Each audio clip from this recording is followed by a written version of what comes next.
Merci d'être présent pour cette dernière table ronde de la journée.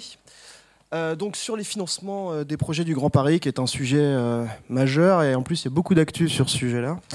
On sortira la carte Brexit tout à l'heure pour vous parler de tout ça. Donc présent à cette table ronde avec moi, donc Chiara Corazza. Donc vous êtes directrice générale de Paris-Île-de-France Capital Économique. Et donc Laurent Vigier, donc président de CDC International Capital. Donc deux acteurs majeurs du financement, du financement des projets du Grand Paris, et ils vont nous expliquer dans quelle mesure ils sont des acteurs majeurs. Donc le projet du Grand Paris, on parle beaucoup évidemment du train, Grand Paris Express, entre 25 et 30 milliards. On parle plus globalement, on évoque des chiffres de type 150 milliards si on ajoute toutes les opérations d'aménagement. Donc c'est beaucoup de fonds drainés. Ces fonds, il faut aller les chercher. On parlera tout à l'heure du rôle de la puissance publique aussi, mais dans un premier temps, peut-être avec Chiara Corazza, de parler un peu, de faire un petit rappel historique sur comment est-ce qu'on fait aujourd'hui pour attirer ces investisseurs, pour améliorer l'attractivité du Grand Paris. Je sais que vous travaillez sur ce sujet depuis un certain temps, vous êtes un élément moteur. Voilà, racontez-nous un peu ça. En guise d'introduction. Bonsoir à tous. Bonsoir à tous. Vous avez remarqué que pour parler d'argent et financement, on fait appel aux femmes. Ce serait peut-être une raison, mais depuis la nuit des temps, c'est toujours comme ça. Plus sérieusement, je voulais vraiment remercier de tout cœur Jean-Christophe Tortora et Jacques Paquier qui m'ont invité ce soir à ce premier forum économique. Je pense que c'est très important que le média s'est mobilisé autant parce qu'on a besoin des compétences et d'énergie de tout le monde pour faire réussir ces projets du Grand Paris. Et puis, merci aussi de m'avoir mis dans la même table ronde que mon ami Laurent Vigier. Et bien, il y a quelque chose que vous ne savez peut-être pas. Laurent Vigier a une capacité de mobiliser des fonds au niveau international avec doigté, sans aucune arrogance, jamais rappelant qu'il fait partie d'une belle maison qui a quand même 200 ans, et toujours avec une capacité de fédérer les énergies positives. Et j'ai pu constater combien il était apprécié par ses homologues à travers la planète. Ça commence très bien. Mais c'est absolument vrai. C'est absolument vrai. Et tout le monde connaît mon franc-parler, donc je le dis parce que je le pense. Et je crois qu'il rend un grand service en ayant notamment créé un cercle des investisseurs à long terme, dont je pense que tu vas parler beaucoup mieux que moi, et qui effectivement attire l'attention, la lumière des investisseurs à long terme dont on a besoin sur le projet du Grand Paris. Alors, pour revenir à ce que je fais moi, effectivement, j'essaye de sillonner la planète avec des acteurs économiques importants, des grands décideurs français et internationaux, qui sont les meilleurs ambassadeurs pour parler business à d'autres décideurs économiques. Donc, en fait, on est très complémentaires de ce qu'ils font les pouvoirs publics, c'est-à-dire que nous, on est complémentaires des ministres et préministres aux présidents des régions qui vont dire « venez chez nous investir ». Nous, on y va avec des acteurs économiques qui croient en l'attractivité de l'Île-de-France et qui viennent mouiller leur chemise pour dire à leurs alter ego venez chez nous parce qu'on peut faire du business chez nous. Alors on va évidemment là où il y a de l'argent, on va beaucoup dans les pays du Golfe depuis 2002, on y va 2 ou 3 fois par an. Pays du Golfe, y compris l'Arabie Saoudite, nous allons beaucoup au Japon, aux États-Unis, en Corée, en Chine, etc., etc., et bien entendu en Europe. Alors, pourquoi ce projet est important quand on croit à l'attractivité de l'Île-de-France et quand, comme c'est mon métier, je cherche à attirer, avec le tour de table des Paris-Île-de-France Capital Économique, des investissements. Ce projet est indispensable parce que, vous l'avez compris, c'est des infrastructures qu'on peut mettre en valeur des projets d'investissement dans ce que j'appelle les pépites autour du Grand Paris. Et vous l'avez vu actuellement, ce qui est important, et vous le verrez de plus en plus, ce qui est important pour les investisseurs, nous, pour aller parler aux investisseurs, qu'est-ce qu'on fait ? D'abord, on regarde quels sont leurs critères d'investissement. Donc, on fait toute une série d'études de benchmark, c'est le b.a.-ba. Si vous voulez savoir à qui vous vous adressez, il faut savoir comment ils décident. Donc, on fait des études de benchmark au niveau international. On va demander à 520 grands décideurs internationaux pourquoi ils investissent dans tel endroit, quelles sont les motivations, qu'est-ce qui les intéresse. Alors évidemment, si on nous dit que la qualité de vie n'a aucune importance ou que le coût de travail n'a aucune importance, c'est pas la peine qu'on arrive avec un argumentaire en parlant du coût de travail ou de la qualité de vie. Vous voyez bien. Et ce qui est très important, c'est que cela nous permet de voir aussi comment nous différencier par nos concurrentes. Parce que tout le monde met en avant un peu les mêmes atouts.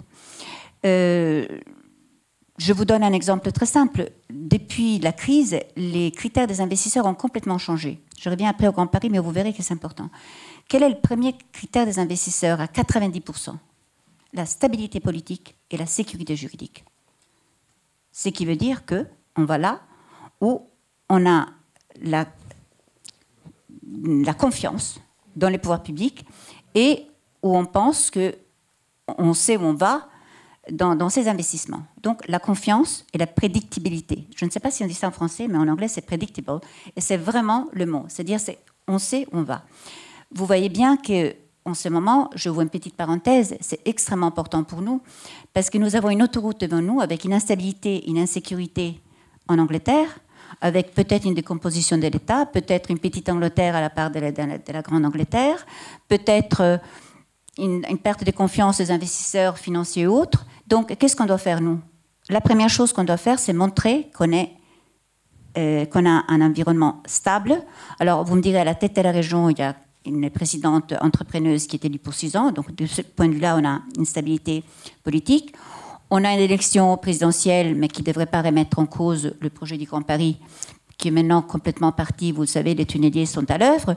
Donc, en principe, on peut penser que c'est un projet qui ne peut que s'accélérer. Nous avons le maire de Paris qui est élu aussi pour une durée conséquente. Donc, profitons-en. Qu'est-ce que je vois en échange? Je vois qu'il y a... Bon, la loi du travail est remise en cause pour la 9e fois. On sait toujours pas... Moi, j'avoue que je ne sais même plus où on est, sur quelle mouture on est. Je ne sais pas si vous le savez, mais chapeau, j'ai un peu de mal à suivre. On va inventer peut-être de nouvelles taxes pour les transports. C'est vraiment le moment de montrer que la France a une sécurité juridique et fiscale et qu'on ne revient pas en arrière. Parce que quand un grand groupe vient ici, si vous lui dites ça a beaucoup de temps, il optimise. Je caricature un peu. Hein. Il optimise. Mais par contre, si au mois de septembre, on lui dit, bon voilà, maintenant on fait un rattrapage sur l'URSSAF qui n'était pas dans son budget, ça c'est compliqué. Donc les investisseurs ont besoin de stabilité et de confiance. Quel est le deuxième grand critère des investisseurs internationaux? L'infrastructure, la qualité des infrastructures. Les gens veulent pouvoir bouger. Ça ne date pas d'hier, ça ne date pas, d'aujourd'hui. Autrefois, où est-ce que s'installait la richesse? Où est-ce qu'allaient les talents et les investisseurs? Auprès des ports. Pourquoi? Parce que les ports, à l'époque, c'était les voies maritimes. Et la guerre se faisait entre qui? Entre les villes, qui étaient Sparte, Athènes, Carthage, Rome. Les ports. Donc, c'est des ports. Après, ça a été Venise, Gênes, Pise, Anvers, Istanbul. Donc, maintenant, c'est où? C'est là où il y a des infrastructures qui vous permettent d'aller vite. Les grands hubs aéroportuaires, bien sûr, les grands hubs ferroviaires et les grands hubs autoroutiers. Donc, infrastructure. Troisième critère important sur lequel, par contre, disons, ce qui est lié aux deux premiers, c'est l'accessibilité du marché. Où est-ce qu'on va? C'est là où il y a un marché, où il y a des consommateurs, où il y a des clients. Donc, forcément, on va là où on peut communiquer les autres. Alors, il se trouve que Paris-Île-de-France a une chance inouïe. On est au centre d'un marché de 500 millions de consommateurs avec un système d'infrastructure qui est absolument très performant. Donc, vous voyez, ça, c'est déjà une chose. Je reviens à la confiance, puisque c'est le premier critère. Alors, qu'est-ce qui s'est passé sur le Grand Paris? Il s'est passé qu'à l'origine, il y a eu un mouvement spontané de beaucoup d'entreprises acteurs du Grand Paris qui, en 2005-2006, n'ont pas aimé comment était conçu le SDRIF. Alors, le SDRIF, c'est le schéma d'aménagement de l'Île-de-France. Et à l'époque, ce schéma d'aménagement de l'Île-de-France ne parlait pas de croissance, ne parlait pas de transport, tout au moins autoroutier, ne parlait pas vraiment d'un développement. Et donc, ce groupement autour de Paris-Île-de-France comme tel économique a dit qu'est-ce qu'on peut faire pour faire de Paris-Île-de-France une métropole phare du XXIe siècle? Quelles sont les lacunes? Et l'idée est venue tout simplement à partir de l'expérience vis-à-vis des investisseurs. Je reviens là-dessus parce que c'est vraiment la philosophie des investisseurs qui a joué beaucoup sur ce qu'est le projet du Grand Paris actuellement. Qu'est-ce qu'ils veulent les investisseurs? Ils veulent de la visibilité. Donc, vous aviez une pépite extraordinaire, je vous prends un exemple, mais il y en a plein. Vous avez une pépite extraordinaire qui était Saclay.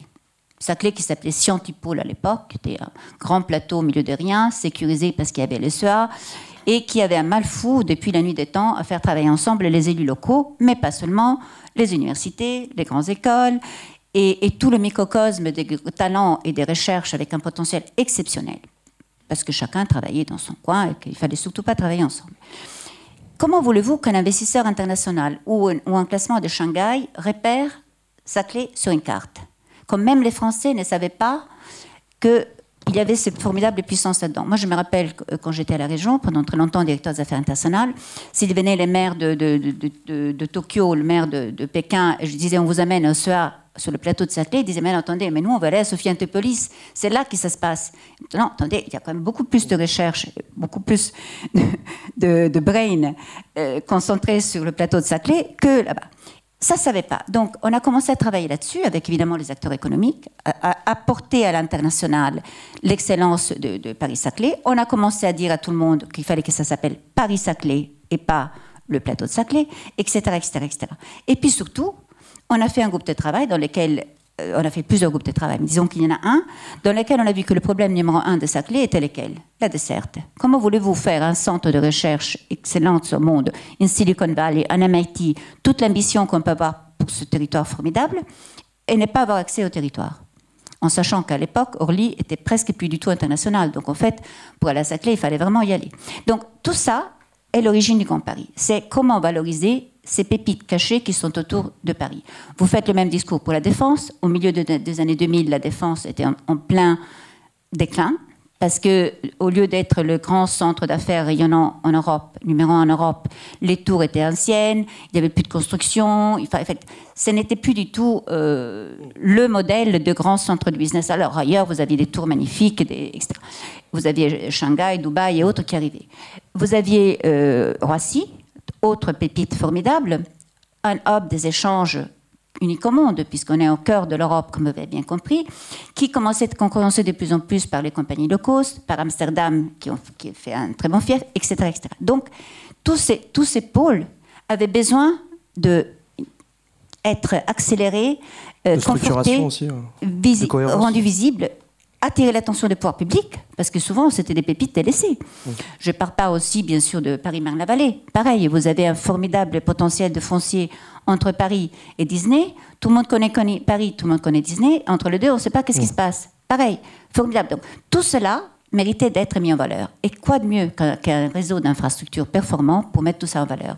C'est-à-dire, pour être en compétition avec les autres villes, il fallait créer un nouveau Paris, au-delà de Paris tout petit, 2 millions d'habitants, 141 000 hectares tout petit, donc pas du tout de la taille d'un Mexico, d'un New York, d'un Londres, d'un Tokyo, d'un Shanghai, des non-concurrentes, parce que les concurrentes étaient maintenant de là.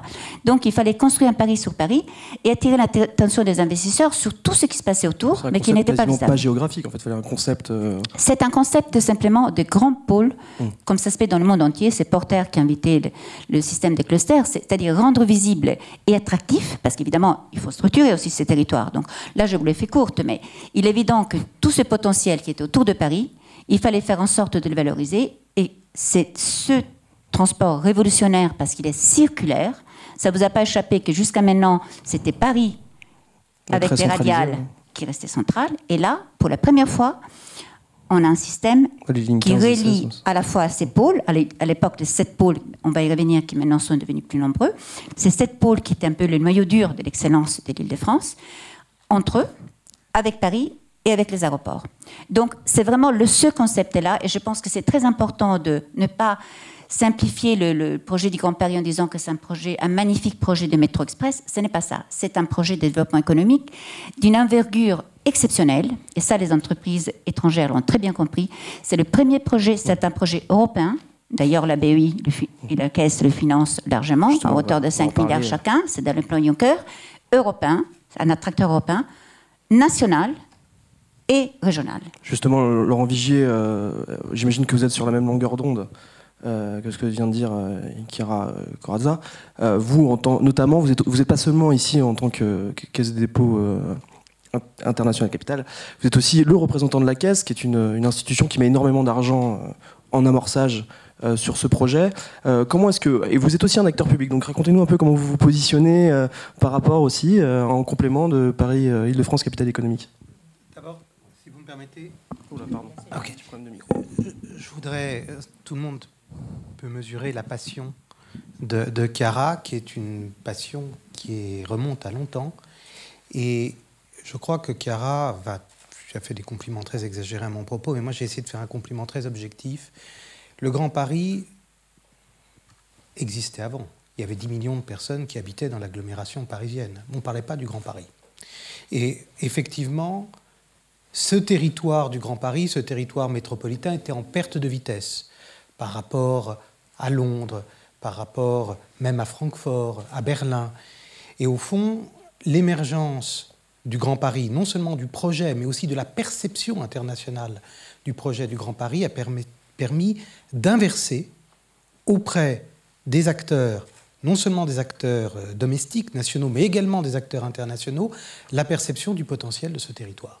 Et le travail de pédagogie qui a été réalisé par Paris-Île-de-France, capitale économique, à travers de très nombreux roadshows, à travers des travaux d'approche, d'explication, de pédagogie de ce qui se jouait sur ce territoire du Grand Paris, a été absolument décisif, absolument clé. Moi, je peux porter témoignage de la montée en puissance de l'intérêt des investisseurs internationaux pour le Grand Paris au cours des 2-3 dernières années, puisqu'effectivement, il y avait la condition préalable de la réalisation de cette infrastructure de transport. Il y avait un temps incompressible de réalisation des études techniques, de faisabilité, de définir le tracé, de faire les sondages pour voir où ça passait.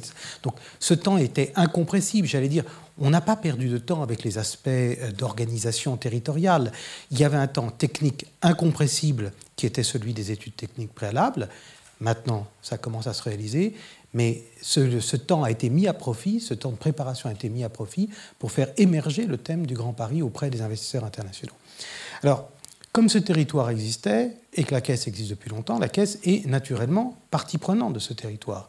Et aujourd'hui, quand émerge maintenant, en phase de réalisation, le projet du Grand Paris, il est normal que la Caisse soit un acteur stratégique de ce territoire. Or, ça ne sera naturellement pas le seul investisseur ni le seul opérateur de ce territoire. Ce territoire est divers.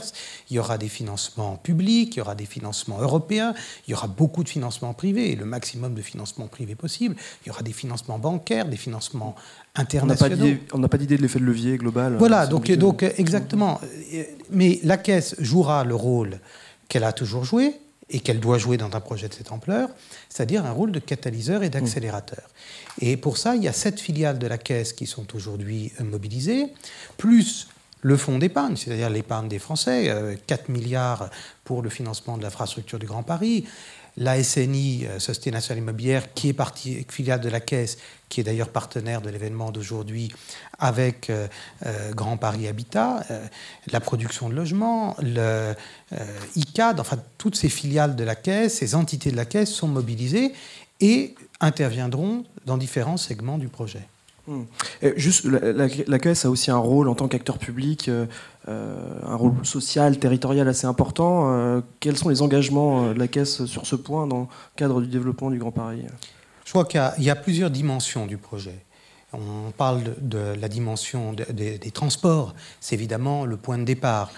Améliorer la connexion des territoires du Grand Paris, faire émerger de nouvelles centralités, améliorer l'accessibilité de territoires périphériques à la métropole, c'est le premier élément. La Caisse va intervenir à travers le fonds d'épargne pour amorcer la pompe, mais derrière, effectivement, il pourrait y avoir éventuellement un appel de la Société du Grand Paris à des financements internationaux de type obligataire. Mais derrière, il y a également dans le domaine du logement. La Caisse s'est engagée et a mis en place les instruments qui vont permettre de porter jusqu'à 70 000 par an la création de nouveaux logements. On sait bien qu'il y a un déficit de logements, notamment de logements sociaux et intermédiaires, dans le périmètre du Grand Paris. C'est notamment sur ce segment du logement intermédiaire que la Caisse est avec la SNI. Absolument. Et puis, la Caisse joue un rôle de partenaire des territoires, dans les projets de territoire, à travers toute l'économie mixte, à travers les partenariats qu'elle peut avoir avec les collectivités territoriales. Et évidemment, autour du projet du Grand Paris vont émerger une multiplicité de projets territoriaux. C'est-à-dire que quand on parle aujourd'hui du projet du Grand Paris, c'est une direction, c'est une vision, c'est un projet structurant, mais ce projet va se décliner en une multiplicité de projets territoriaux qui seront d'aménagement de morceaux de ville, de projets immobiliers, de projets de plateformes logistiques, etc., dans lesquels il y aura, dès lors que chacun de ces projets individuels peuvent avoir une rationalité économique, dégager un PNL, à ce moment-là, ils sont susceptibles d'attirer des investisseurs. Et c'est là où il faut arriver à trouver le bon mixte entre les financements publics et les financements privés. Il y a une autre question aussi, vous parliez des critères pour attirer les investisseurs, il y a aussi des critères d'investisseurs. Quels investisseurs vont venir aujourd'hui? Quels sont vos critères d'exigence? Peut-être Chiara Corazza, quand on préparait cette table ronde, ou alors Laurent Vigier, enfin, comme vous voulez, mais vous m'en parliez. Est-ce qu'il y a une vraie exigence? Parce que c'est une question que les gens peuvent se poser. Il y a énormément de fonds qui vont être drainés. Qui va venir investir? Je crois qu'il faut... Si on veut attirer des investisseurs internationaux, on parlera tout à l'heure du Brexit. Moi, je suis absolument persuadé qu'on ne peut pas être une grande place financière si on n'est pas une grande destination de l'investissement dans l'économie réelle. Si Paris veut émerger comme la grande place financière de la zone euro, et si elle veut le faire notamment vis-à-vis des grands émergents, elle doit attirer l'argent des grands émergents sur le territoire du Grand Paris. Regardez les investissements du Golfe ou des Chinois à Canary Wharf ou dans le Grand Londres. Il y a un lien intime qui est souvent pas très bien compris, mais qui est absolument clé entre l'économie réelle et l'économie financière. Il n'y aura pas une place offshore financière à Paris. Donc nous, notre intérêt, c'est comme l'économie française. Et Paris a non seulement une ville tertiaire, mais c'est aussi une ville industrielle. C'est aussi un grand pôle d'éducation. On vient de réaliser un investissement aux côtés d'un grand fonds américain qui s'appelle Providence. Et on a investi avec le fonds d'Abu Dhabi dans les écoles Galileo Studialis. C'est le 3e groupe d'éducation supérieure privée mondial. On va constituer, grâce à cet investissement, un pôle de 30 000 étudiants qu'on va concentrer à Paris. Ça va être un élément d'attractivité du Grand Paris. Tout ça participe du rayonnement de la métropole. Chiara, oui, pour ajouter sur le... Oui, pour être dans le prolongement de ce qu'il dit Laurent, je crois qu'effectivement, c'est très important de cibler bien les investissements, de voir qu'est-ce qu'on cherche. Parce que là, dans le cas du Brexit, par exemple, moi, je suis convaincue que le projet du Grand Paris est pour nous un énorme avantage. Alors, il y a quelque chose que je dis toujours, mais je crois qu'en France, on n'en est pas vraiment conscient. Il y a peu de projets au monde qui sont de cette taille-là. C'est minimum 50 milliards d'investissements que sur la partie infrastructure. Je dis minimum parce que certainement, ça va aller au-delà. Et on parle que d'investissements donc public, 50 milliards, donc c'est nous, les taxpayers, c'est pas le gouvernement, c'est nous, hein, c'est nous qui payons, pour faire cette formidable infrastructure. Et bien entendu, cet argent doit servir aussi à faire une infrastructure qui soit la plus moderne et performante, innovante et vitrine du monde, c'est-à-dire ça doit nous permettre aussi de mettre en avant notre technologie très démontée. Je suis administrateur de la RATP. Si vous voyez à l'étranger comment on considère nos capacités de faire des infrastructures et de savoir les gérer. On a une très très belle image en tout ce qui est la gestion urbaine. Il faut qu'on capitalise là-dessus. Je crois que nous, on ne se rend pas compte. Je reviens au fait qu'on paye, nous. Alors, les investisseurs l'ont très bien compris, cela. Ils voient sur un plateau d'argent leur arriver quelque chose qui est payé par les contribuables. On ne parle pas que d'infrastructures, on parle de sécurisation des territoires, on parle d'investissement en crèche, on parle d'investissement en éducation, donc tout ça est payé. Et c'est très bien, hein. Moi, ce n'est pas du tout une critique.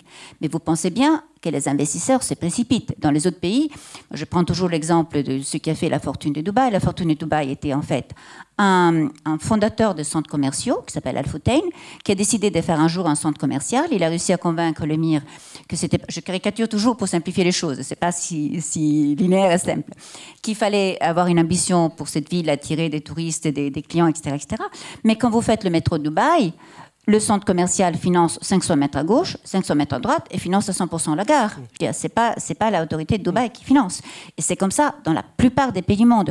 Crossrail à Londres, puisqu'on nous compare toujours à Londres, va du point A au point B, c'est-à-dire qu'en fait, il dessert la City, de là où habitent les gens. Donc en fait, ça sert la City et c'est financé en très grande partie par le privé. Voilà. Donc nous, on est très généreux, c'est très bien, c'est formidable, mais il faut savoir que, bien entendu, ça tire de l'intérêt.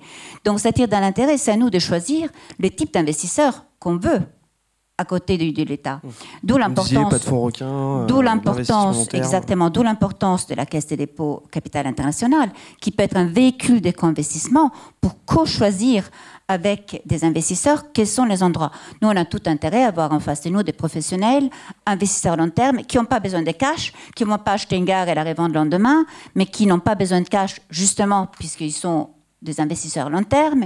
Et il y a des fonds de pension, il y a des fonds souverains qui sont extrêmement sérieux et extrêmement... qui ont vraiment l'habitude de travailler sur ces gens, qui n'ont pas forcément non plus d'avoir des retours extraordinaires. Une fois de plus, ce n'est pas de fonds requins. Et donc, c'est un peu à nous de choisir qui on veut. Donc, par exemple, nous, quand on prépare un roadshow à l'international, on regarde vraiment bien qui on fait venir. Et puis, bien entendu, on ne va pas proposer 10 000 mètres carrés quand on va regarder un grand fonds qui n'investit jamais à moins de 150 millions d'euros. Alors, qu'est-ce qu'il faut faire en face? Toujours pour être capable d'être réactif face aux choix des investisseurs. On dit au pouvoir public, écoutez, c'est simple, si vous voulez des investisseurs à long terme, il faut que vous ayez des macro-lots qui correspondent à ce qu'ils souhaitent. Ne leur demandez pas que de financer le logement social, ils ne le feront pas. Donc essayons d'être un tout petit peu intelligents et de faire ce qu'ils font les autres, qui sont nos concurrents internationaux et qui savent très bien les attirer. Et nous, à Paris-Île-de-France Capital Économique, on a eu la chance d'avoir un grand monsieur qui s'appelle Jean Lemierre, président de BNP Paribas, qui s'est penché pendant 6 mois avec nous, avec un tour de table assez formidable, dont la Caisse bien entendu, mais aussi des étrangers qui avaient regardé quels étaient les bons montages internationaux pour financer des grands projets d'infrastructures. Qu'est-ce qu'il fallait faire? Donc on a été voir le Premier ministre, on a dit voilà, c'est ce qu'il faut faire, il faut créer des outils ad hoc qui soient compatibles avec les choix des investisseurs internationaux. Ne soyons pas des enfants de cœur. Il y a tellement d'argent à la clé. Il y a vraiment beaucoup d'argent à la clé. Je ne passe sous le contrôle de Laurent, mais il y a un cash en ce moment à travers le monde. Il n'a jamais eu autant d'argent. Essayons de le capter de façon intelligente. Mais il est évident que si chaque maire veut faire son petit projet autour d'une gare, ou que chaque gare, ou qu'on vend toutes les 68 gares, il y a des gens qui ne s'intéressent pas à toutes les gares. Il faut donc être un tout petit peu business oriented aussi sur la façon de choisir les investissements et de leur proposer des investissements. Tout ne sera pas financé que par les étrangers. Il y a beaucoup de Français qui peuvent financer, il y a beaucoup de promoteurs français qui peuvent profiter de cette opportunité. Il y a 1 million d'emplois à la clé. 1 million d'emplois sur 15 ans. Ça, c'est des chiffres inattaquables. Et le doublement de la croissance. Donc, on ne peut pas rater cette occasion. Et bien entendu, c'est pour ça qu'il faut faire ça de façon extrêmement professionnelle. Le Premier ministre a délégué le préfet, la Caisse des dépôts, nous et autrefois le cabinet de Macron. Maintenant, c'est plutôt au niveau de la préfecture, de la métropole. En fait, c'est pour essayer de faire émerger, en travaillant avec le territoire, des ensembles qui est un peu d'universitaire, un peu de logement, un peu de centre commercial, un peu d'aménagement. Un exemple, par exemple, un dernier investissement qui a été fait par un fonds souverain, c'est la Tour Alto à la Défense. Il y a eu une partie financée pour l'aménagement, c'est-à-dire que ce n'est pas nous qui avons financé des études des aménagements, ni des aménagements, c'est eux qui l'ont pris en charge, on a pris le risque, et une partie de la tour. Donc vous voyez, ils sont prêts. Mais il est évident que si, par exemple, on raisonnait de façon extrêmement business, on ferait un lot de quelques gares extrêmement attractives sur lesquelles on donnerait le monopole à appel d'offres, bien entendu, à quelqu'un qui pourrait, comme ça, essayer d'avoir le plus grand retour sur l'investissement. Et on n'aurait pas à payer les 10 ou 12 gares. Alors, je sais que ce n'est pas la mentalité française, mais on peut toujours faire un mix, un équilibre entre ce qui est vraiment la mentalité du business très libéral et c'est qui est la meilleure façon d'attirer des investissements. En tout cas, on a posé les bases pour le faire, dans l'absolu. Exactement. C'est un peu notre travail aussi de faire passer des best practices, ce qui se fait vis-à-vis des pouvoirs publics, et leur dire on peut le faire différemment. National. Vous savez, je crois que le pouvoir public a très bien compris que là, on est, par exemple, Paris-Île-de-France est 5e au monde. 5e au monde, c'est honorable. Très honorable. N'oubliez pas qu'on a été en crise, zone euro, autre, l'Europe à un moment était un peu délaissée, donc 5e au monde, c'est pas mal. Bon. C'est vrai que moi, ça m'énerve d'avoir en 6e place Sydney. Vous, Sydney, vous ne la mettez pas sur une carte. Sydney, ça fait 25 ans que l'Australie est en croissance. 25 ans. Donc, voilà. Il faut une publicité énorme. C'est un pays sécurisé. Alors, vous et moi, on s'est dit, mais comment est-ce possible que Paris soit juste devant Sydney? C'est comme ça, parce qu'ils sont très forts et parce que l'attractivité, ce n'est pas quelque chose qui se décrète. Il faut faire en sorte de créer les conditions pour. Et justement, ce qui est intéressant, ce que vous disiez tout à l'heure sur l'urbanisme qui est reconnu, quels sont les points qui sont reconnus aujourd'hui au niveau international? Nous, en Île-de-France, on a des atouts absolument incommensurables. On a le premier PIB d'Europe, de loin. On a un PIB de 641 milliards. Je tiens à le rappeler parce qu'on dit toujours en cri misère qu'on est pauvre. Premier PIB d'Europe, c'est-à-dire un PIB supérieur à celui de la Suède, de la Danemark, de la Belgique, de la Suisse. Premier PIB d'Europe, bien supérieur à celui de Londres. On a un vivier de talents exceptionnel. On a 12 millions d'habitants, en fait 11 et quelques, 12 millions d'habitants avec un brassage international extrêmement fort. On n'est pas une ville offshore. On ne va pas le devenir, on ne sera jamais Londres, on ne sera jamais une ville offshore, mais il y a quand même un brassage de talents exceptionnel. Vous avez vu les 12 000 entreprises innovantes qui sont en ce moment en train de révolutionner le futur de la France. Moi, je suis très, très fière quand un Jim Chambers, que j'ai dîné encore avec lui l'autre soir à l'ambassade des États-Unis, et Jim Chambers, c'est quand même le patron de Cisco. Donc, quand on parle d'innovation, quand on parle d'anticipation, quand on parle de créer une ville, il sait de quoi il parle. Il dit, moi, je crois plus en la France et en Île-de-France que à la Silicon Valley. Mais il ne le dit pas seulement. Il met 200 millions sur la table en disant, moi, je mets 200 millions, parce que moi, Cisco, je crois. Et non seulement met 200 millions, mais choisit des entreprises, des startups, qui l'accompagnent, qui l'aident, qu'il met sous l'ombrelle de Cisco pour leur donner une visibilité internationale et pour lesquelles il investit de son temps personnel et de son énergie. Donc voilà, c'est ça. Après qu'est-ce qu'on a d'autre? On a cet foisonnement exceptionnel des talents en matière universitaire, de matière, grande école, etc., etc. Et vous savez très bien que la guerre n'est pas simplement, je parle bien des guerres, hein, n'est pas que d'attirer des investissements, c'est surtout d'attirer les talents. Parce que les gens ont besoin de meilleurs ingénieurs, ils ont besoin de meilleurs créatifs, ils ont besoin... C'est ça qui fait la richesse d'un pays, c'est les talents. Donc notre guerre est dans les talents, les capitaux bien entendu, on va en revenir je pense qu'en parlant du Brexit, et bien entendu les investissements. Alors donc on est 5e, moi je pense qu'on peut très facilement redevenir 3e, on a été 3e, on a vraiment toutes les cartes en main, on a un marché de 500 millions de consommateurs autour de nous, on a des exceptionnelles infrastructures et surtout on a le projet du Grand Paris. Moi je dis que le projet du Grand Paris, pour un investisseur international, est aussi important que les Jeux Olympiques et l'Expo universelle. Croyez-moi, parce que c'est toute la dynamique qui est enclenchée. L'argent, les capitaux, les investissements, bon, ça bouge. Et là, il y a maintenant les grues sur Paris. On voit où ça se passe. Oui, vous savez, il fut une époque où, moi, la première, je disais, qu'est-ce que c'est dommage. J'allais voir M. Sauter en pleurnichant, en disant, regardez, il y a 800 grues à Dubaï. Dubaï vendait du sable. Et bien, Dubaï est devenu ce qu'il est devenu. Parce qu'il y a eu 800 grues et l'attention du monde était sur Dubaï. Nous, à l'époque, il y avait peut-être une sur un musée ou je ne sais pas encore. Là, enfin, cette région a réenclenché une dynamique et tout le monde l'a compris. Les investisseurs se précipitent, ils viennent nous voir, ils ont envie de faire quelque chose ici. Et puis, ils croient justement au talent de la France de savoir construire des infrastructures hors pair, d'avoir capacité de planifier. Il y a très peu de pays au monde, moi je ne suis pas française, mais il y a très peu de pays au monde où on est capable d'avoir une vision à long terme et de planifier. Vous allez dans des villes superbes, très sympathiques, etc. Tiens, il y a une friche, on la comble. Tiens, il y a un trou, on fait une... Il n'y a aucune planification. Je reviens de Montréal, encore, je n'étais pas été depuis 2 ans. Eh bien, on a construit des gratte-ciel au milieu de je ne sais pas quoi. Pourquoi? Parce qu'il y avait un trou. Très bien. Mais un peu la jungle. Chez nous, tout est pensé. Et regardez le projet du Grand Paris. Laurent le dit. Ça a été pensé. Chaque gare a été pensée. Chaque millimètre de route a été pensé. Il y a eu des enquêtes publiques. Ça a été. Alors on nous dit, vous ne faites pas aussi vite que les Chinois. Peut-être. On ne fait pas aussi vite que les Chinois. Mais on fait mieux. On fait beaucoup mieux. Après, les Chinois, c'est mort les doigts parce qu'ils ont choisi des modèles qui ne sont pas les bons. Donc, il y a cette capacité du politique de voir à long terme et de faire les meilleures infrastructures. Et en plus, coup de chapeau quand même à nos entreprises. On a les champions du monde en matière de BTP, on a les champions du monde en matière de gestion urbaine, on a les champions du monde. Faisons-les travailler un peu chez nous, qu'ils n'aient pas besoin d'aller chercher leur contrat de l'autre côté de la planète. Surtout pas dans les endroits offshore. Justement, ce qui est intéressant par rapport à ce que disait Chiara, avec le Brexit, concrètement, la Caisse sera une des institutions dont la mission est de garantir aussi, de lutter un peu contre tout ce qui est investissement spéculatif court-termiste, puisque c'est un peu dans sa mission, l'investissement de long terme. Vous, comment est-ce que vous voyez du coup le Brexit et les choses à l'avenir? Alors, d'abord, si vous me permettez, le Brexit est peut-être une bonne nouvelle pour Paris, mais c'est une mauvaise nouvelle pour l'Europe. Et pour le monde. C'est un affaiblissement du projet européen.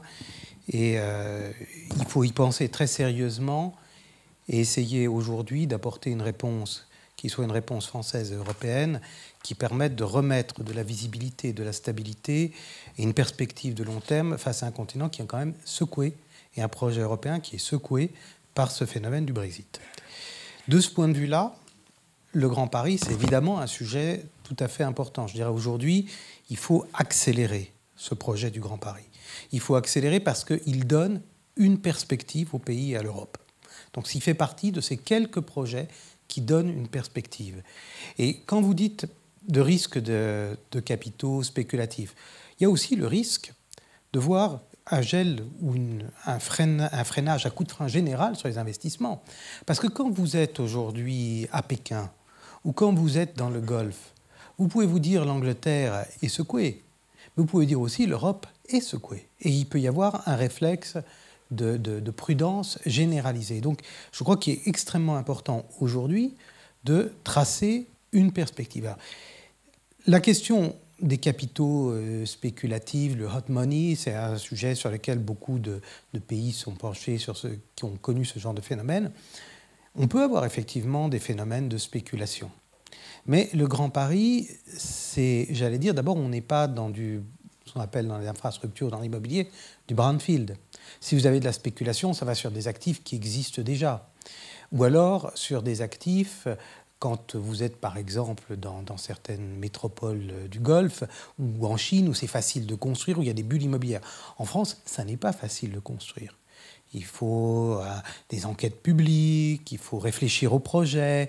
Il y a une sorte, j'allais dire presque de viscosité, mais cette viscosité, elle est bienvenue aujourd'hui parce que, si vous voulez, c'est ce qui va nous permettre de contrôler et de flécher l'argent là où on en a réellement besoin. Et donc, je pense que l'un des rôles de la Caisse dans ces circonstances, c'est d'une part d'aider non seulement à identifier les projets, à accompagner des investisseurs internationaux, mais aussi à essayer d'accélérer la réalisation de projets qui ne soient pas des projets spéculatifs, mais qui servent réellement le développement à long terme de l'agglomération et plus largement du pays. Et de ce point de vue-là, je pense qu'il faut aller ni trop vite, ni trop lentement. Et nous avons besoin d'aller plus vite que nous n'allions jusqu'à présent. La réalisation des projets de la grande infrastructure ferroviaire, c'est une très bonne chose. Mais la première chose, ensuite, autour, il faut qu'on soit capable de montrer, de faire aboutir rapidement de premières opérations d'aménagement sur des morceaux de ville. Et là, c'est vraiment dans un travail, j'allais dire, de proximité avec les élus, les porteurs de projets, les promoteurs. C'est ça que la Caisse peut avoir un rôle un petit peu d'accélérateur et de catalyseur. Tout de même, vous disiez tout à l'heure que ça peut être le Brexit peut être un mal pour l'Europe. Enfin, on se souvient qu'à partir de 2010, avec la crise de la zone euro, les capitaux sont partis à Londres. Enfin, et est-ce qu'aujourd'hui, c'est pas aussi une opportunité de rétablir un certain équilibre Je sais pas, Chiara, si vous avez une opinion là-dessus. Moi, j'en suis convaincue, mais il ne faut pas faire du n'importe quoi. Il faut pas. Moi, je pense que, franchement, c'est une opportunité. Personnellement, je suis anglaise, donc je suis catastrophée. Je pense comme Laurent que c'est une calamité et pour l'Europe et pour le monde. N'oubliez pas quand même que tout ça secoue énormément tous les marchés. Et puis, il faut pas non plus être naïf. On était il y a 2 mois au Qatar. On a parlé avec pas mal des Qataris. Ils nous ont tous dit que Londres ne soit pas dans le Brexit, on y reste parce qu'ils sont des excellents financiers. Parce qu'on continuera à mettre notre argent, parce que, à titre personnel aussi, c'est-à-dire en gestion de patrimoine, parce que eux, à la limite, qu'est-ce que ça leur change? S'ils ont un bon retour, si les fonds sont bien gérés, si la place est solide, qu'il y ait des rapports avec l'Europe ou pas, ça ne leur change pas. Donc, il ne faut pas non plus être naïf, il ne faut pas penser que enfermer Londres, base communicante, tout arrive sur Paris. D'abord, on n'est pas les seuls. N'oubliez pas qu'il y a Amsterdam qui est une place financière tout à fait solide, avec une mentalité des commerçants depuis la nuit des temps, en accord ou pas en accord. Pardon, je fais tout le temps de références historiques, mais je suis convaincue que l'histoire se répète. Amsterdam et Londres ont été souvent concurrentes, mais ils ont la même mentalité. N'oubliez pas que la deuxième place pour accueillir les fonctions stratégiques actuellement en Europe, après Londres et Dublin. Donc Dublin a fait une politique fiscale extrêmement agressive, vous le savez tous, ça a quand même donné ses fruits. Donc il ne faut pas penser que puisque Londres est en difficulté, tout le monde va se préciser à Paris. Il faut qu'on ne fasse pas des erreurs, je l'ai dit tout à l'heure, il ne faut pas qu'on montre qu'au contraire, nous, on a une stabilité politique et juridique. Donc ça, il faut vraiment faire attention en ce moment de ne pas faire des erreurs. Ça, c'est à niveau politique, bien entendu, mais c'est essentiel. Il faut aussi ne pas fanfaronner en disant « Bon, maintenant, nous sommes les meilleurs, venez chez nous ». Il faut faire tout ça avec un peu d'intelligence. Et puis, bien entendu, on ne tient pas le même discours pour attirer des gens dans l'innovation, dans les talents ou dans la finance. Et puis, il faut capitaliser une fois de plus sur les projets du Grand Paris. Je crois que c'est vraiment important. Mais la grande erreur, c'est serait de dire « Voilà, maintenant, tapis rouge chez nous, ils verront chez nous, on n'a rien à faire, on attend, on leur ouvre les portes ». Et il faudra peut-être aussi qu'on tienne compte du fait que s'ils étaient à Londres, c'est qu'ils avaient certains avantages. Donc, il faut peut-être revoir un tout petit peu le statut de l'impatrié, il faut peut-être revoir un tout petit peu comment on accueille nos jeunes dans les écoles. Est-ce qu'on est capable, nous, d'avoir un vivier d'universités, d'écoles qui puissent accueillir autant d'enfants qui parlent anglais? Ça fait partie des propositions que fait Paris-Île-de-France Capital Économique. Il y a un lycée qui va s'ouvrir à Noisy-les-Grands. Très bien, un lycée international, parfait. Est-ce qu'ils visent vraiment l'excellence? Est-ce que les enfants des impatriés auront envie d'y aller comme ils aimaient bien aller dans le lycée de Londres? Est-ce qu'on n'a pas besoin de faire d'autres lycées dans les centres de Paris, puisque le centre de Paris est quand même attractif aussi pour les gens qui se déplacent et qui sont dans des élites, disons, même si les termes ne sont peut-être pas bien choisis. Il faut qu'on accélère nos infrastructures, y compris Charles de Gaulle Express. Donc on ne peut pas dire on veut le tapis rouge et puis on est toujours dans la certitude de quand est-ce qu'on fera la liaison directe entre Paris et l'aéroport. Je reviens toujours à cette incertitude qui fait qu'il y a un moment où les Français ne sont plus crédibles. Moi, je vous raconte une anecdote. J'ai encore quelques minutes? Bien sûr. Je vous raconte une anecdote que Laurent connaît. En 2012, ça vous a pas échappé, il y a un changement de gouvernement. Le projet du Grand Paris avait été porté à bout de bras par le président de la République qui s'appelait Nicolas Sarkozy, qui était vraiment le concepteur de ce projet. Bon, on va voir quelques mois après le président du fonds chinois CIC, qui est, je pense, le deuxième fonds chinois au monde, dont le président est maintenant l'actuel ministre des Finances. On est reçu on y va avec une délégation. Je ne me rappelle pas, Philippe, si tu étais là ou pas. Peut-être. On va avec notre délégation de chef d'entreprise. On a reçu pendant 2h30. Vous savez qu'est-ce qu'il dit, M. Le Chen? Il commence à dire, bien, il semble que la Grèce vous pose des problèmes. Après la Grèce, qui va tomber? C'est le Portugal ou c'est la France? Alors, vous commencez à raconter votre projet de Grand Paris. Ça vous refroidit un tout petit peu. Deuxième question. Bien, la zone euro en difficulté, l'euro plonge. Vous pensez vraiment que l'Europe a encore un futur?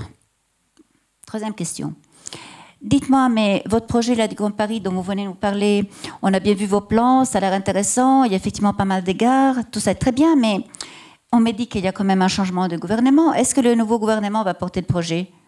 Voilà, donc je veux dire, les investisseurs étrangers ne sont pas des enfants de cœur.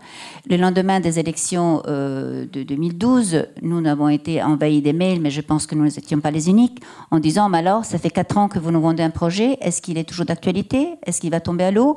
Et quand je vous dis, c'est pas les boulangers du coin qui nous écrivaient, c'était des grands fonds très professionnels, des gens qu'on avait vus et revus pendant des années, et qui avaient compris tous les enjeux de ce projet, est-ce qu'il va rester? Et c'est pour vous dire, comme tout est regardé, on ne regarde pas simplement le match de foot, on regarde aussi ce qui se passe dans la rue depuis 4 mois. Et évidemment, si ça se passe à Londres, les journaux anglo-saxons ne disent rien. Quand ça se passe à Paris, les journaux anglo-saxons nous en font un haut-parleur du monde entier. On n'est pas toujours très aidé par les moyens, par les médias anglo-saxons, vous le savez. Donc, je caricature un peu, mais c'est vrai que si vous avez 3 mois de grève à Stockholm, à part les microcosmes scandinaves, vous ne le savez pas. Quand il se passe quelque chose à Paris, évidemment, on n'a pas le droit à l'erreur. Tout le monde sait. Mais malheureusement, ça ne nous est pas très utile. Donc, je veux juste dire l'importance de l'image. Donc, faisons pas de faux pas en ces moments, parce que l'image est aussi importante que la réalité. Si je vous dis quels sont les critères d'investissement, quelle est la place dans l'image, Paris a une très bonne image en tant que telle. On est toujours extrêmement aimé. On est considéré la ville du bonheur par les Chinois. On est toujours la ville de lumière. C'est un atout. Mais il ne faut pas dégrader ça en ce moment. C'est un moment où les projecteurs du monde entier sont sur l'Europe, sont sur la France. Il ne faut pas faire des erreurs. Il ne faut pas penser que tout est facile et que de toute façon, les investissements vont se chez nous. Peut-être s'il y a des questions dans la salle, il nous reste 13 minutes. Je sais aussi que, je crois, si en régie on peut me dire, il y a peut-être un film qui va passer de la Caisse des dépôts pour vous montrer un peu tout ce que fait la Caisse des dépôts. Juste peut-être, pensez à vos questions, on projette le film maintenant, et après, au pire, on finira par sur d'autres sujets intéressants.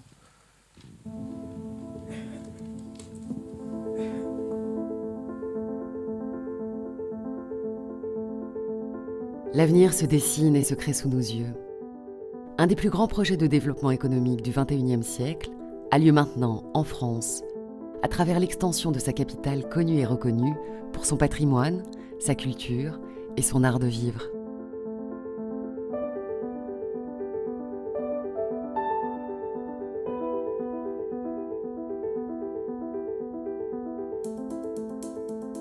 Véritable métropole internationale, rayonnant par des connexions très fortes avec les grandes capitales européennes, Paris et sa région deviennent le Grand Paris, créateur de nouvelles relations économiques, solidaires et durables. L'essor de cette ville de demain s'organise autour de l'expansion d'un réseau déjà dense. Un réseau de transport multimodal pour réduire fortement les distances et créer plus de liens entre les hommes et les territoires. Un chantier d'envergure, déjà engagé, qui donnera le jour dans les 10 prochaines années, par étapes, à de nouvelles lignes de métros automatiques, autour et à destination de Paris, pour renforcer le réseau existant.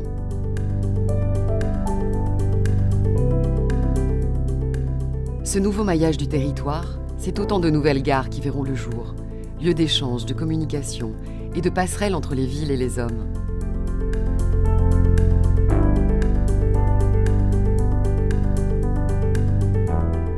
Un réseau d'habitat entièrement repensé, adapté aux exigences environnementales actuelles et futures. Éco-construit, le Grand Paris est la Smart City durable et accessible, qui offre à ses habitants qualité de vie, lieu de convivialité et espace vert.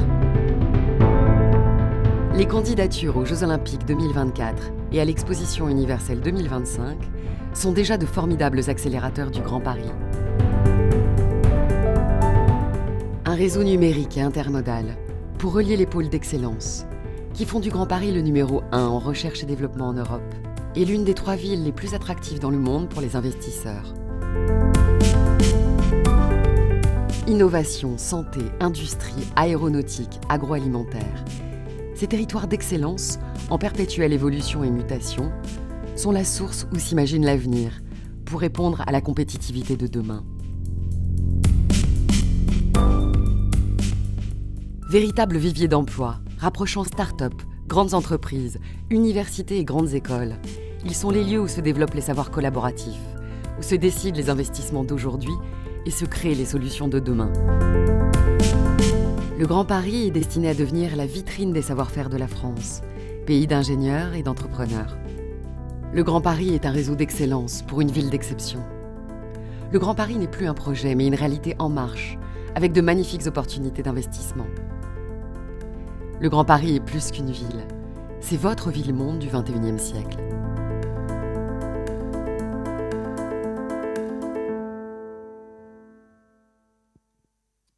Voilà. Allez-y, justement. Je voudrais juste faire un commentaire sur cet excellent film.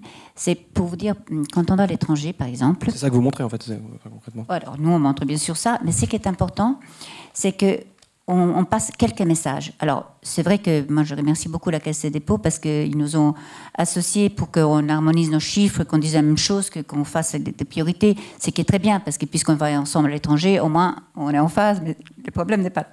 Ce qui est très important, c'est la différenciation par rapport à nos concurrentes, je vous l'ai dit tout à l'heure. Et l'autre chose aussi, c'est qu'on affiche quelques messages percutants. Vous n'allez pas chercher des start-up avec les mêmes discours que vous cherchez un grand investisseur à long terme sur l'infrastructure ou l'immobilier. Donc, moi, ceux qui vont à l'étranger et font un catalogue à l'après-vert et qui disent qu'on est bon partout, c'est qui est vrai par ailleurs. C'est un peu une des difficultés de l'Île-de-France. Mais qui commencent à vous citer tout ce qu'on fait dans tous les domaines, personne ne comprend plus rien. D'abord, ils pensent qu'on exagère, alors que ce n'est pas vrai. Et deux, dans toutes les pubs du monde, on vous dit qu'il faut toujours marteler les mêmes messages avec... bien sûr, du fond, mais n'est pas tout dire. Alors, c'est vrai qu'en Ile-de-France, on a tout, sauf le ski, mais on va peut-être en avoir avec Capacity. Et le champagne, on a déniché même une niche où il y a du champagne. Donc, on fait même du champagne en Ile-de-France. Tout le reste, on sait faire. On le sait faire très bien. Mais si vous allez à Pékin et vous leur expliquez que vous savez tout faire, on vous écouterait même plus. Donc, voilà, je pense que, excusez-moi, je voulais juste ajouter les discours. Voilà, là, par exemple, c'est un discours très clair, très destiné aux grands investisseurs. C'est clair que ce n'est pas pour une start-up ou pour un talent, mais c'est un fonds qui est excellent sur le projet du Grand Paris. Et Laura Vigier, juste peut-être par un commentaire par rapport au film, il y a une composante humaine qu'on n'a pas beaucoup abordée dans la discussion, parce qu'on a vu quelques images là-dessus. Vous, comment est-ce que vous voyez la vie des Franciliens en tant que grande entreprise, mais vous bossez aussi pour la vie des gens dans l'absolu. Comment est-ce que vous voyez l'avenir là-dessus ? Est-ce que la vie des Franciliens va radicalement changer, selon vous ? Si on veut amener des investisseurs internationaux, il y aura probablement des expatriés. Il y a des gens qui vont s'installer. Et ils ont intérêt à vivre bien dans le Grand Paris. Donc moi, je trouve qu'il ne faut pas opposer la qualité de vie des Franciliens à l'intérêt des investisseurs internationaux. Quand vous regardez les villes aujourd'hui les plus attractives, Vienne par exemple, qui ressortent numéro 1 dans les classements internationaux, il y a un lien direct entre la qualité de vie des habitants de la ville et l'attractivité internationale.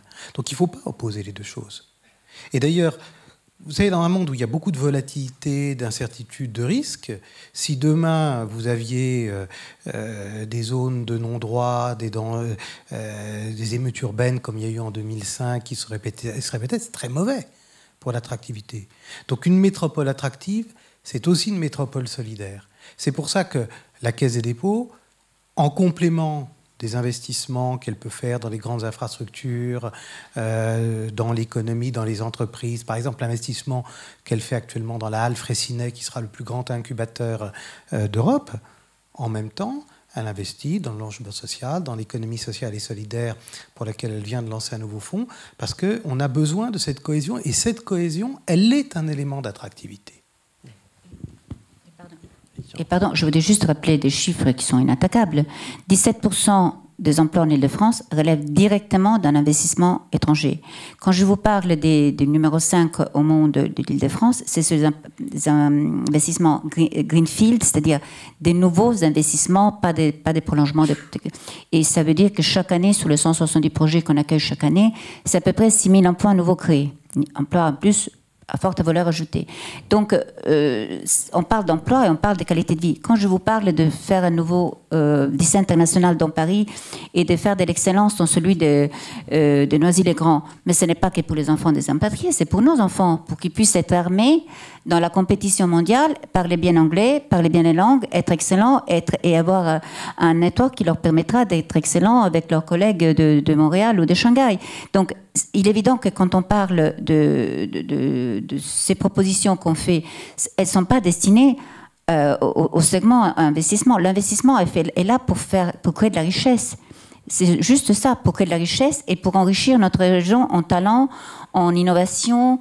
Quand on dit qu'il faut qu'autour du Grand Paris, on ait tous les meilleurs intervenants mondiaux pour qu'on ait les meilleures innovations et qu'au niveau français, on n'a peut-être pas tout ce qu'il nous faut, qu'on peut peut-être aller chercher ce qui se fait en Inde, en Chine, aux États-Unis ou à Singapour, parce qu'ils ont peut-être une longueur d'avance sur telle ou telle technologie.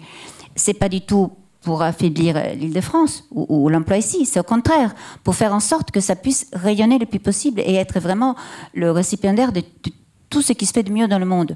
Et tout ça, c'est des investissements aussi. Je veux dire, c'est tout un ensemble. Donc, ce n'est certainement pas au détriment de la population, au contraire. Et moi, je pense que cette compétition très saine entre Global Cities dans le monde n'est que bénéfique que pour les habitants, parce que chacun des décideurs politiques et économiques locaux qui va essayer d'attirer ces talents, quelque part enrichit, bien entendu, le vivier existant. Donc, ceux qui vivent tout seuls, renfermés dans leur parc d'Astérix au fin fond, finiront pour être les perdants complètement. Donc, les investissements, il faut plus au sens large, tout ce qui est justement talent et capitaux, etc., fait avant tout bien aux populations locales. Je crois que c'est très important, il ne faut pas opposer l'un à l'autre. Non, le message est très très bien passé. Pour finir, est-ce que quelqu'un a des questions dans la salle ? Si il n'y en a pas, je vais vous remercier parce qu'on est bien. Juste, alors j'ai pas fini exactement. Juste pour vous dire qu'il y aura deux prochaines éditions de ce forum se dérouleront normalement le 23 septembre et le 9 novembre. En tout cas, cette salle est réservée, donc ça devrait être le cas. Je vais passer la parole pour conclure à Jacques Paquier. Je vois pas. Il est où ? Ah bah il est plus là. S'il est là. Ah bon écoutez, il faudrait qu'il arrive. On m'a dit de passer la parole à Jacques Paquier. Peut-être Chiara, en attendant que Jacques quelque chose à arrive, rajouter. J'ai juste une précision à vous faire. Jeudi soir, juste avant que la France batte l'Allemagne, on va avoir notre soirée de l'attractivité. On va avoir la soirée de l'attractivité de Paris-Île-de-France, capitale économique. On l'a fait à France-Amérique. Et on est particulièrement fiers parce que cette année, on a parlé un peu de l'importance d'attirer talents, capitaux, investissements.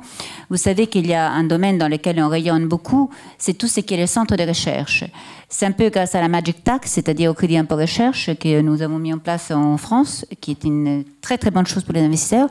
Et nous allons remettre le prix à Facebook, qui a choisi de faire son centre mondial de recherche en Île-de-France, et à Alexion. Alexion est moins connue, mais c'est une très très belle boîte américaine qui, dans le domaine médical et qui fait un travail extrêmement extraordinaires pour dénicher des solutions pour soigner les maladies rares et incurables.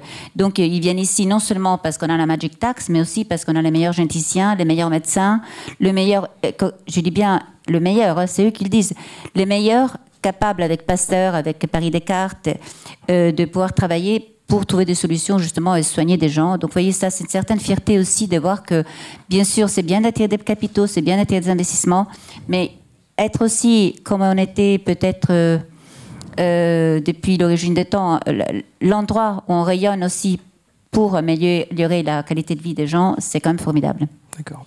Bon, finalement, c'est moi qui vais conclure. Merci pour cette conclusion. Donc, voilà. On vous remercie au nom de la Tribune et du Journal du Grand Paris d'être venu à cette journée dont nous espérons a été passionnante pour vous. Merci à toutes et à tous. Non.